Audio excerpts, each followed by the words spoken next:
Hello and welcome back to the Radical Self-Care Summit. And I'm here with the beautiful Irish lass, Christine Mullaney. I don't know if I pronounced that correctly. Christine, how are you? So great to see you. I'm great, thank you. Thank you for having me. Almost there. And you said it with a bit of an Irish lilt as well, so I'll let you off. Mullaney, we say big long at the end of the name. But okay, almost got it. Almost got it. Yeah. Okay, Christine. So for people who aren't familiar with you and your work, tell us a little bit about your background and also what had you say yes to being part of the Radical Self-Care Summit? Okay, so to keep it brief, my background is very varied. As you said, I'm Irish, but I've lived actually in your wonderful land. I was in Australia for a couple of years in the outback, which when we think about self-care was life-changing in terms of a lot of my approaches to self-care. I use a four-leaf clover to describe myself. So professionally, speech and drama, business, and English language teaching and neuro-language coaching.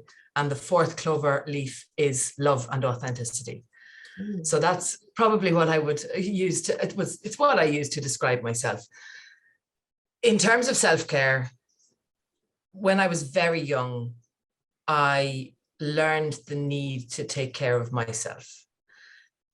Over the years, I have practiced a variety of different things, which we'll go into in a bit more detail later on. But I believe that the world perceives self-care in many cases to be a little bit like alcoholism. And I don't mean that in the negative way where we get addicted, but that there's a shame associated with taking care of ourselves and not putting business or other people or going and being first.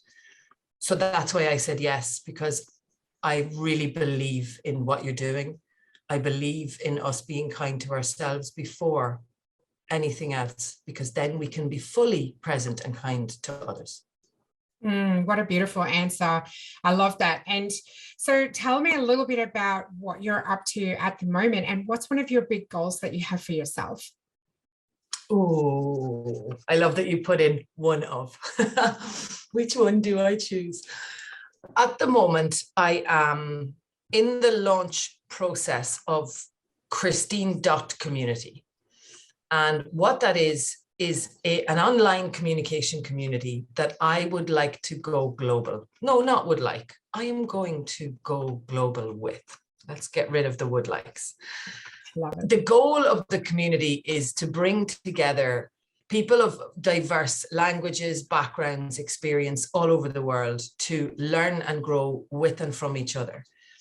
Not just from a communication standpoint in terms of speaking, pronunciation, because as I said, my background is English language teaching, but learning about each other's cultures, our linguistic differences, our life and personality differences, and understanding and seeing that it's the difference that makes us connect.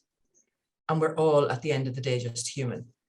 So to do that, that's my big goal. But one of the big goals associated with it then is, I haven't revealed this yet, Cara, publicly. I've only told a couple of my family members. So here we go.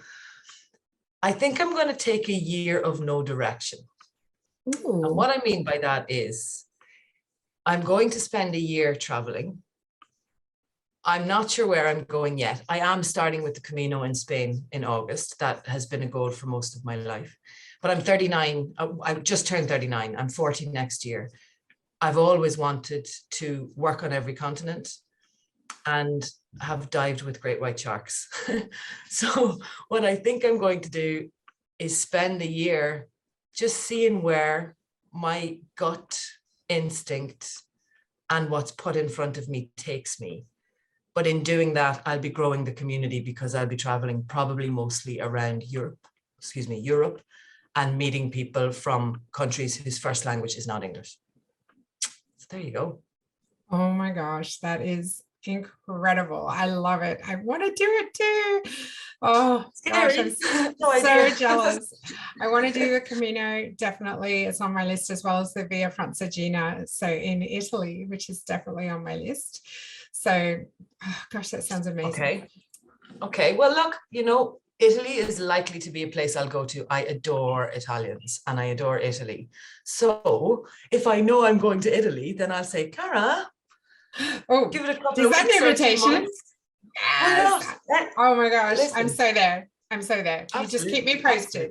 absolutely. I will. Absolutely. I We will. talked about Yes. this before, so yes. All right. There you go. Seeds were planted. Yes. Okay. Okay. Let's get back on track because otherwise we're going to talk about Italy for hours. So, what are participants going to learn from you today? Well, that's a tricky question to answer. I would see myself more as a facilitator of learning and understand that we all take from what we hear that which we perceive. I'm going to talk about how I turn fear into force, how I see confidence as a muscle and how confidence can be reconstructed, and that the outsourcing of confidence ends up with us losing a trust for ourselves, but that when we insource our trust, we dissolve that need for outsourced confidence. So I hope that people will take away something which will allow them to look at fear in a different way, reframe their fear when it hits them, and understand that they have a choice to choose confidence or fear. And I love it's up it. to us. Wow, it sounds amazing. And I cannot wait to get into your session.